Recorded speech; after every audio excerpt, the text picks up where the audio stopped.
Well, we have a casualty on the old Harley here. We're gonna need to basically give it a new head gasket. We got a leaky head gasket on one of the cylinders, and we're gonna do a step-by-step how-to little video series and kind of show you the steps and my experience. And we're gonna go, through it from start to finish, and hopefully we do everything correctly and should be back on the road in no time. But I'm gonna go on ahead and give you guys a sneak peek as to what it's doing and how funny it sounds.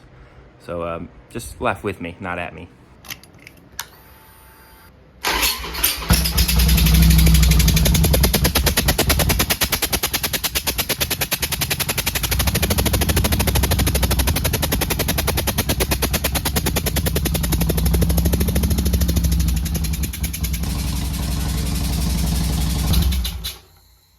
Sounds like a bit like a lawnmower, I gotta say.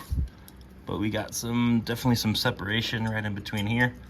That's the same exact head that I had to replace the gasket on the last time around. So we're gonna do it one more time, and maybe we skip the step on the torquing process. I'm not really sure. Let's get the Yamaha off the stand, get the Harley on the stand, and start diagnosing, start taking some stuff apart, and let the journey begin.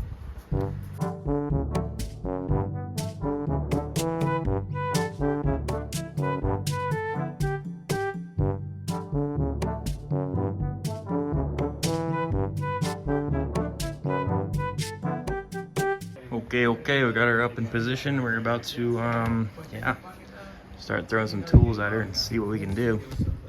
We're gonna jump right into it. We're gonna start removing the seat, removing the tank, and that's about all I know so far. I'm gonna use a Phillips head screwdriver, get our seat removed here.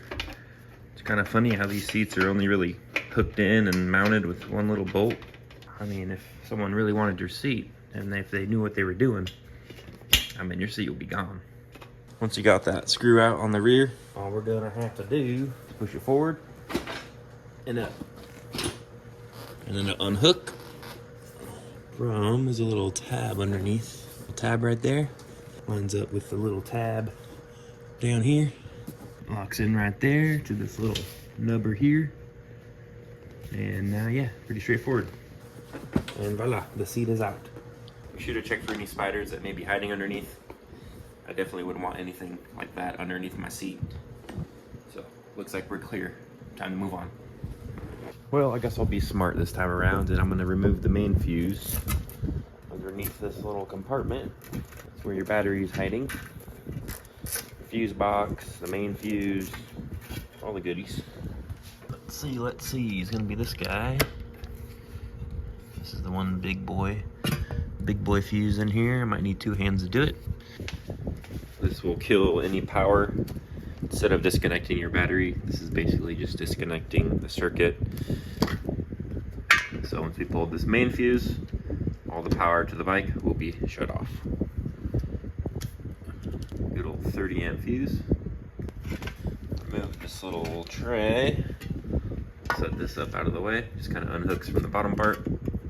All right, next we're gonna tackle the gas tank. We're gonna get this thing off. A couple little things that I'm going to disconnect before I unbolt it. We have our gas line here. We have our sending unit type connector. Basically, I'm gonna follow all these wires down along the side to our connector down here. Gonna get that disconnected. Gonna push the tab in and pull apart. Wishful thinking, yep, just popped right off. Pull right up and it popped right off in real time. I don't believe it. Get a couple zip ties off here. Get this free. We also have our little overflow vent as well. I didn't know what this was for the longest time, but it's actually an overflow. So if you overfill your tank, right above here, I believe if gas gets above that hole or that hole, I think one of the two holes, either one, it actually runs on the inside of the tank on the sidewalls, and then it makes its way down to here, and then I believe that just goes all the way down to the bottom. Drains right out the bottom of the bike, just in case if you did overfill it. Yeah, didn't really know what that was for the longest time, but now I know. We're gonna move on to this little quick connect here. Quick disconnect, quick connect, whatever you wanna call it. That's your inlet for your gasoline going into the injectors and whatnot. So it's like a spring-loaded type valve. So it's made to be, you know, a quick disconnect. And once you have them apart, there shouldn't be any flow coming out of here or here. So you might get a little bit, just a little bit of fuel out of it.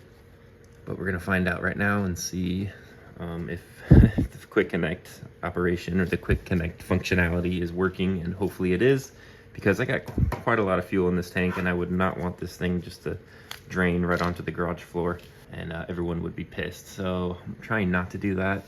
I do have a plan B. I'm gonna grab a bucket or something if it starts to drain out, but we're just gonna hope for the best and expect the worst. Okay, here goes nothing. I'm gonna put a little drip rag down here. A little just in case action. Get you guys a good view. It's gonna work fine. It's gonna work just fine. So we're gonna go up and down. So that was so quick. We did get a little drip or two out of here. We were ready for the plan B action, but fortunately we didn't need to go to that step. Let's cut our zip tie. Get that free. Then we're gonna have to disconnect our little overflow. We go round and round on the nipple part. Oops. You guys in focus. There we go. Comes right off. Oh, we got one more zip tie. Let's take our flush cuts. Get that zip tie out of there. So now, oh, one more zip tie. Little dinky guy. This is part of my little light bar that I installed. All these extra wires that you may not see are from my little light bar. Fuel pump, sending unit, everything within the tank. That's all the electrical for that. They got, oh gosh, kind of squirted out a little bit. Nothing wrong with that. All the wiring slash hoses are disconnected. Now let's move on to the bolts, the mounting hardware that mounts this baby to the frame. And the tank shall be off. So we're gonna have a 1/4 inch Allen on this side. 1/2 inch bolt on this side. Sorry. 1/2 inch nut, 1/4 inch bolt, Allen head. Take these little rubber caps, little rubber protective caps. And use my little power tool friend.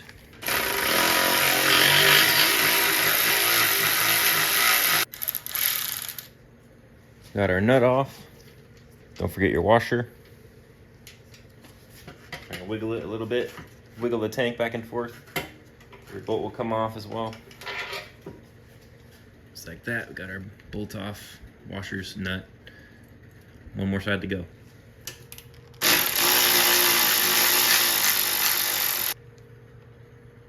Is there a washer on there? I swear there was. It's the flange nut, so I don't believe you need a washer. Even though the other side had a washer with the flange nut. Maybe I dropped it. Oh, great. Well, if I did, I'm gonna have to run that back and check the video. Checked video, confirmed. Washer was never there. That should be everything. Once I get this bolt out, tank should be free. We're gonna carefully lift it off, make sure we didn't forget anything. Careful with your wire, your connector. Voila, the tank is off.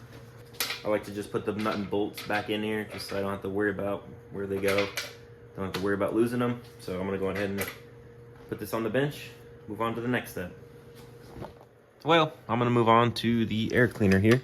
Get that thing out of the way. One long screw. Just used a 3/16 Allen to get that cover off. I'll link this intake in the description down below. If any of you guys want to slap this baby on your Sportster. Next, it's time to remove the actual air cleaner itself. That's gonna be a 5/32 Allen head. Good old American-made stuff, you know what I mean? I believe I Loctited these on. It's really been a long time since I've wrenched on this thing. I can't even remember what the intake name was. Got those 3 bolts out. Now our air cleaner should come off. A little stuck on there. Got some oil residue. It's a little bit inside there at the bottom. You can see it glistening. These are 2 breathers for your cylinder heads.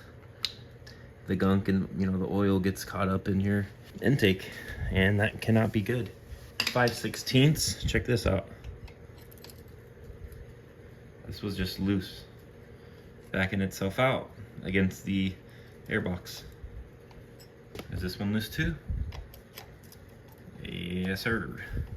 So that can't help with the oil spillage. Let's get a little straight view in there. Wild. Why did it make like a bubble? Almost looked like it was Dawn dish soap right there.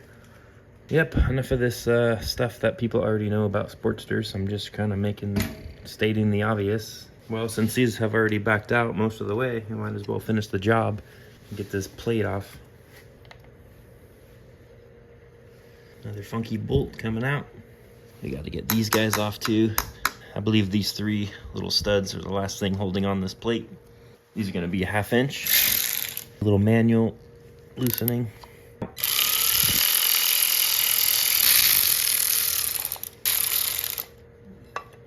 Voila, she is free. Clean it up a little bit. Everything looks Gucci on that one. Be careful not to lose your gasket on the other side here. I was just cleaning it off and it fell off. So after carefully examining these bolts here that go right into the breathers, right into the cylinder head, they have basically a pinhole right there. That pinhole goes around to this hole. There's a little pinhole in there. Basically your breather hole goes through that bolt, through the bolt, and out that hole. And it basically just dumps right into your intake. Unfortunately, definitely a poor design, but maybe one day I'll go and do the fix for this, make another video on it. But until then, we're gonna have some excess oil in the intake. Let's see, next I'm gonna work on getting this ignition coil off, plug wires, ignition coil, kind of free up some area here, give me some more room to work. See what that takes to get out. A couple zip ties I need to snip. This is holding the rear cylinder wire. Just swung around to the other side. You can see this is the ignition here. These 2 little clips are holding this thing in, as well as this bracket that's bolted on. So this smaller one mounts it up to that hole. So that's not really holding anything right now. It's already been popped off. That's how you'll find it, just like that. So then I'll just pop it off. My clips may be a little more worn out than yours, but that's the way it's going. So I'm gonna pop this big one off now. See what that loosens up. See if my little special pop clip remover is gonna come through here. Be gentle. Okay, that's what mine looks like. So now we are becoming free. Let's see what else is holding this on. I think I'm gonna have to back out a screw here. Looks like a Torx bit. Stand by. I've got a T25. Should break it loose. It may be a T30, but as I said, it's working for me. So I believe it's a T30, but a T25 seemed to work. I got it out without stripping it. So that mounts the ignition to it. Just gonna throw this back into here. That way I don't lose the bolt.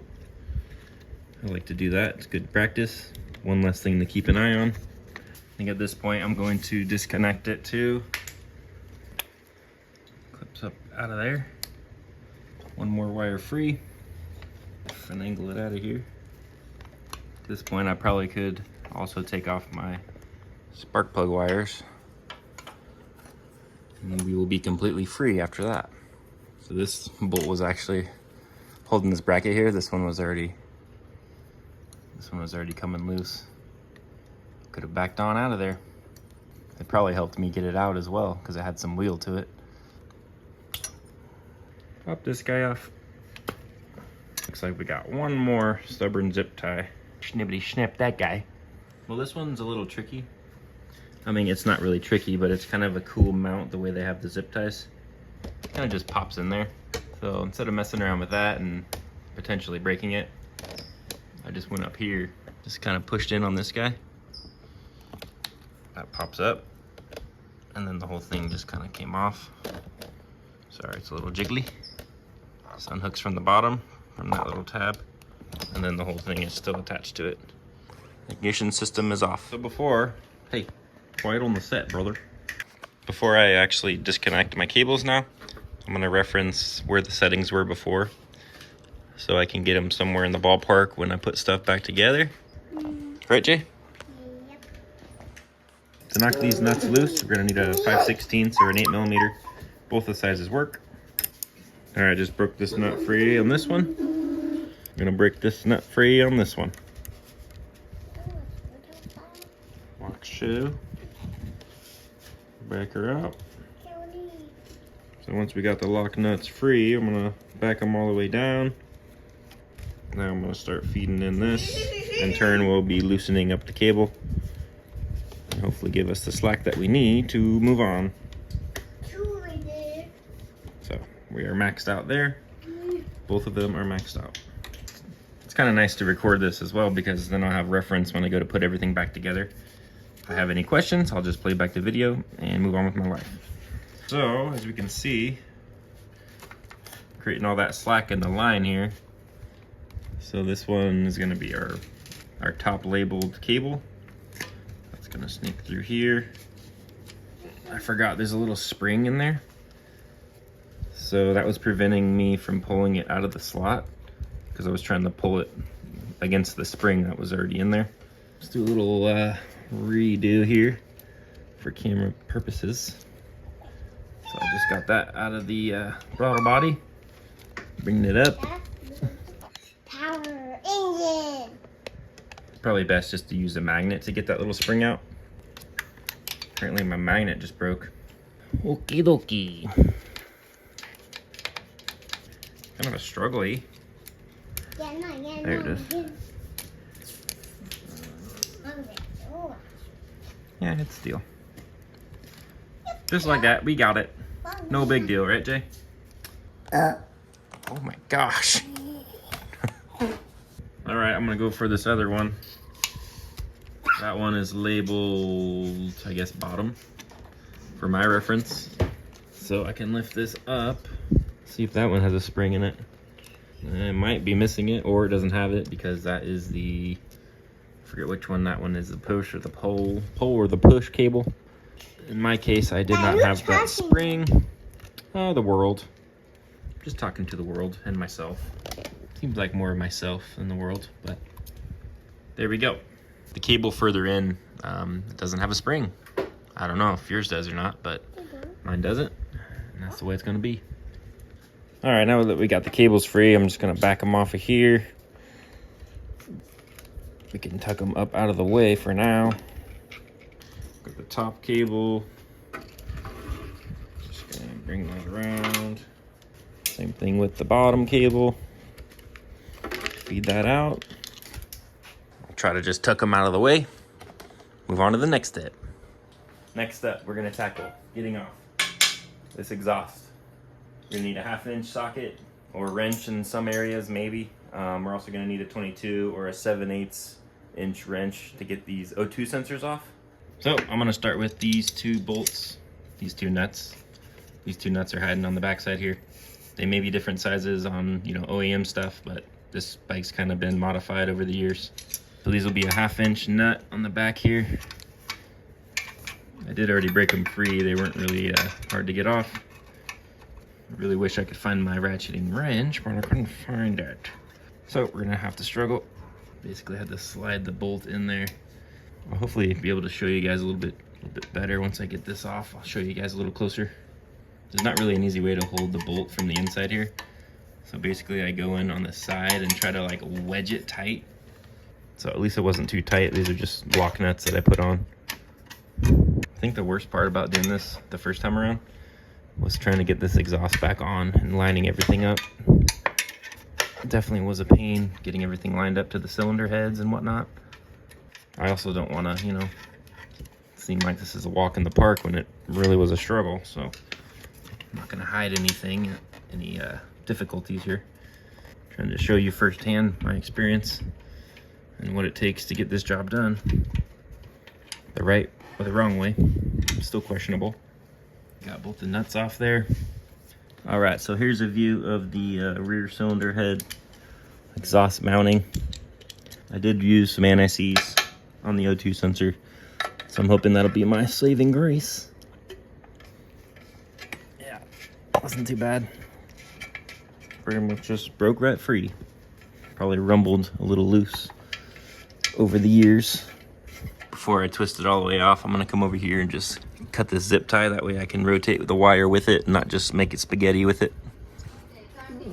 Oh, yum. Just pop this off. Hopefully do it with one hand on the cam. And I did. So we'll go on ahead, back out that O2 sensor.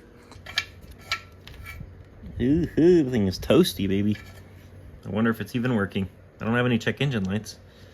O2 sensor's out. Now I'm gonna work on these nuts on the studs here, on the cylinder head. 1/2 inch nut. Just wanna break them free. Should be able to slide the collar down after that. Come on out, baby. Ooh, that's always good.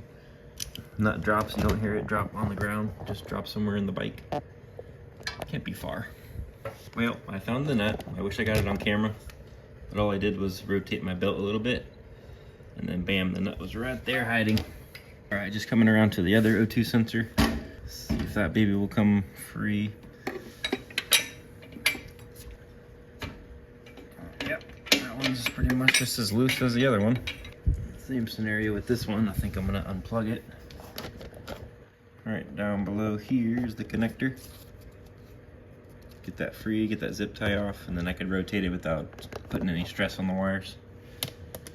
Snippity, snippity, snip.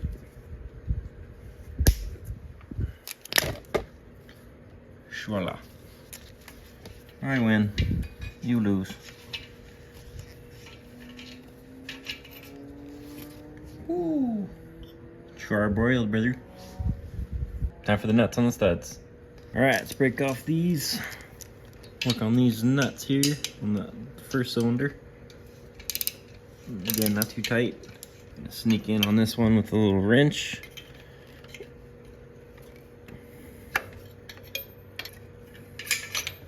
Quarter turn at a time. More like 1/8 of a turn at a time. Whatever it takes. Whatever it takes. God forbid I remove my horn. That would give me a lot more room to play here.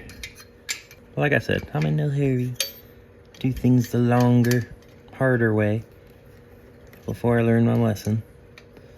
Let's not drop the nut. Don't drop the nut. Don't drop the nut. Oh, look at that 2-finger catch. Okay, this collar should back off a little bit. Like I said, it was a super tight fit when I got this thing on. Definitely not looking forward to getting it back on once I'm ready. But I did get it eventually. I'm gonna wiggle the flange off a little bit.